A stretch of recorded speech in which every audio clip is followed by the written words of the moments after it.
मूर्तिजापूर तालुक्यात यंदा अतिवृष्टीमुळे पिकांचं मोठ्या प्रमाणात नुकसान झालं असून शासनानं तातडीनं ओला दुष्काळ जाहीर करावा या मागणीसाठी प्रगती शेतकरी मंडळासह तालुक्यातील सर्व शेतकऱ्यांनी एक महत्त्वाचा इशारा दिला आहे। जर शासनानं त्यांच्या मागण्या मान्य केल्या नाहीत तर दिवाळीच्या दिवशी शेतकरी मूर्तिजापूर येथील तहसील कार्यालयासमोर काळी दिवाळी साजरी करतील असे प्रगती शेतकरी मंडळाचे अध्यक्ष राजू वानखेडे यांनी जाहीर केलं आहे। आता मूर्त्या इथं एका सभेत आपल्या माननीय मुख्यमंत्री साहेबांना म्हटलं होतं बा की आम्ही शेतकऱ्यांना पूर्ण कर्जमाफी देऊ, त्याचा सातबारा कोरा करू। नंतर मुख्यमंत्री साहेबांना त्याच विषयाला कोलाटणी देत असं म्हटलं बा की आम्ही योग्य वेळी करू, योग्य वेळी झाल्यावर बा नंतर करू किंवा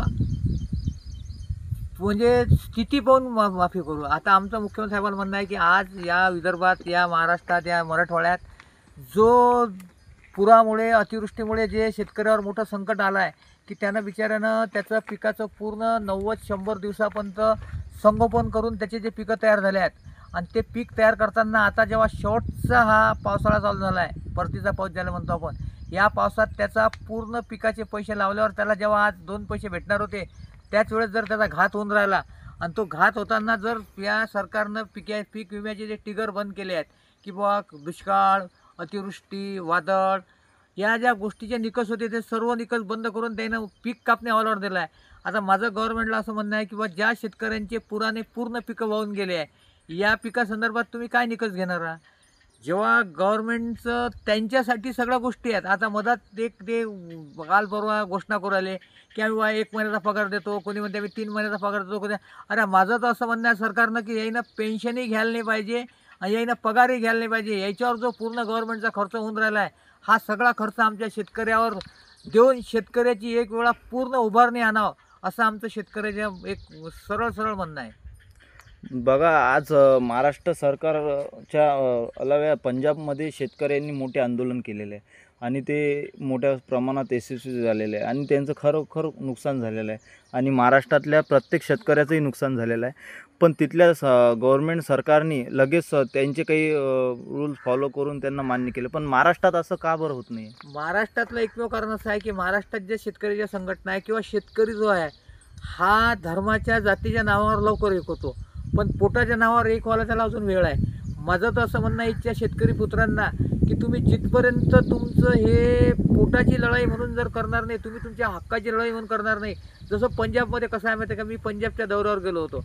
पंजाबमध्ये एकच पीक असल्यामुळे तिथं गव्हाचंच पीक जास्त प्रमाणात घेतलं जाते आणि त्या गव्हर्नमेंट खरेदीवर त्यांचे पूर्ण अवलंबून मार्केट आहे।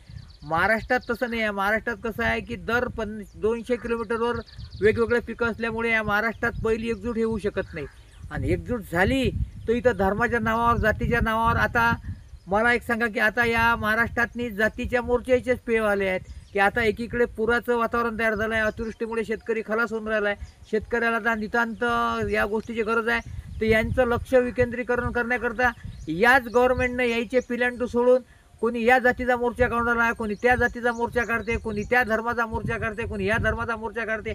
माझं तर असं म्हणणं आहे की या गव्हर्नमेंटनं आमच्या या पोटाच्या मोर्चासाठी पिल्लू सोडा ना तुम्ही, आमच्यातले शेतकऱ्याचे फोटो तयार करून त्याला द्या ना चान्स की बाबा तू हमी भावाच्या कायद्यासाठी मोर्चा काढ, तू गव्हर्नमेंटच्या भावांतर योजनेसाठी मोर्चा काढ, तू आता पंजाबमध्ये जसं 20,000 रुपये एकर भेटून राहिलं तर महाराष्ट्रातल्या शेतकऱ्याला बा का नाही भेटा?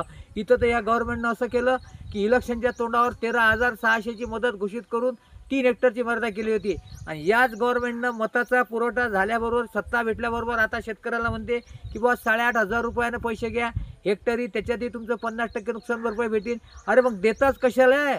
याच्यापेक्षा तर असं डायरेक्ट या शेतकऱ्याला तुम्ही या इलेक्ट्रिकच्या पोलवर किंवा या झाडाईला डायरेक्ट फास तयार करा आणि त्यासोबत आम्हालाही सगळ्याला फाशा देऊन टाका, तुम्ही मोकळे आम्ही मोकळे।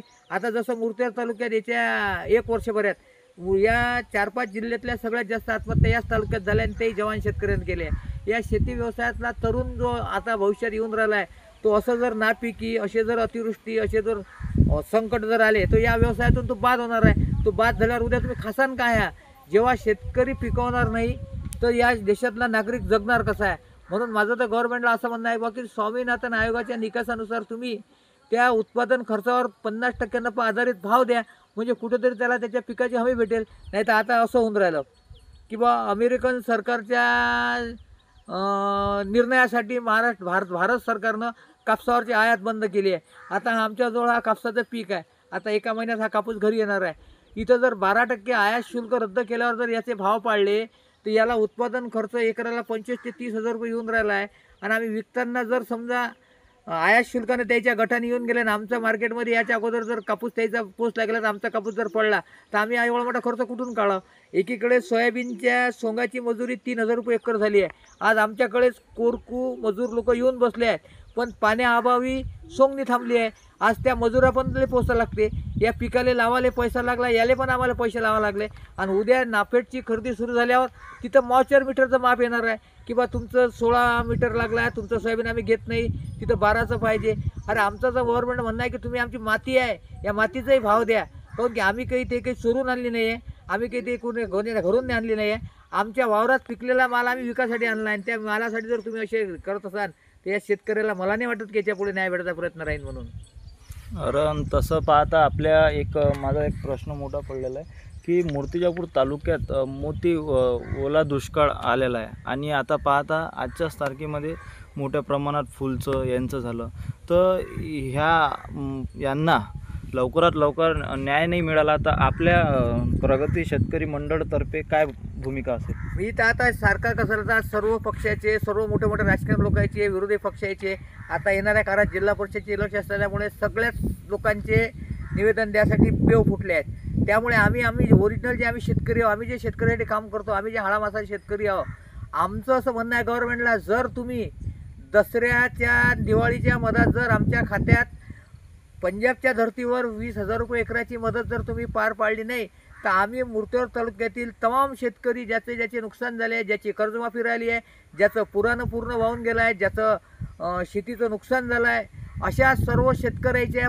10 दिवस मिटिंगा घेऊन आम्ही या येणारी जी दिवाळी आहे ही आम्ही शासनाच्या तहसील कार्यालयावर काळी दिवाळी म्हणून साजरी करणार आहोत. याची शासनाने दखल घ्यावी व जर याची नोंद या 15 दिवसात जर शासनाने घेतली नाही तर आम्ही मूर्तिजापूर तालुक्यातले तमाम शेतकरी येणाऱ्या काळात दिवाळीच्या दिवशी शेतकरी काळी दिवाळी साजण्याकरता तहसील कार्यालयावर गोळा होऊन या शासनाचा जाहीर निषेध करतील व तिथं गोळा होऊन ते कर्जमाफी, मदत व भविष्यातल्या त्यांच्या सगळ्या अडचणी दूर करण्यासाठी असा एक संघ करून शासनाला तिथं असं भाग पाडतील की बुवा आम्ही लोकशाही मार्गाने. आता कसं आहे, आम्ही चक्काजाम केले तर चक्काजामच्या वर्षावर कसं आहे, उद्या चक्काजाम झाल्यावर त्या शेतकऱ्याच्या पोरावर केसेस लागणार आहे. दुसरं काही केलं तर उद्या ते म्हणतील बा की हे नेपाळसारखं करून राहिले आहे.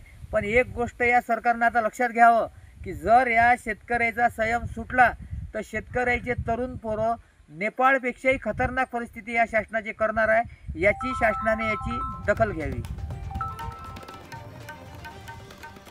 गत 1.5 महिन्यांपासून सतत सुरू असलेल्या संततधार पावसामुळे सोयाबीन, कपाशी, उडीद आणि इतर पिकांचं मोठं नुकसान झालं आहे.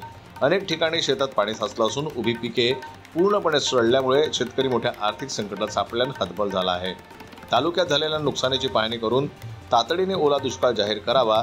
शेतकऱ्यांना तात्काळ प्रति हेक्टर 50,000 आर्थिक मदत द्यावी. शेतकऱ्यांच्या शेतमालाला पूर्ण हमीभाव मिळावे यासाठी हमीभाव कायद्याची अंमलबजावणी करावी. नैसर्गिक आपत्तीमुळे कर्जबाजारी झालेल्या शेतकऱ्यांचे संपूर्ण कर्ज माफ करावे आदी मागण्या रेटून तालुक्यातील शेतकरी काळी दिवाळी साजरी करून सरकारच्या नावाने बोंबा ठोकणार आहेत. शेतकऱ्यांवर दिवाळीच्या सणासुदीच्या काळातही आंदोलन करण्याची वेळ येईल. दिवाळी हा सण आनंदाचा असला तरी यंदाच्या पिकांच्या नुकसानीमुळे शेतकऱ्यांच्या घरात कोणालाही आनंद राहिलेला नाही. यामुळे सर्व शेतकरी मिळून तहसील कार्यालयासमोर काळी दिवाळी साजरी करतील असा इशारा प्रगती शेतकरी मंडळाचे अध्यक्ष राजू वानखडे यांनी दिला आहे. जन्मत लाईव्ह न्यूज करता अकोल्याहून संजय उमक यांची रिपोर्ट.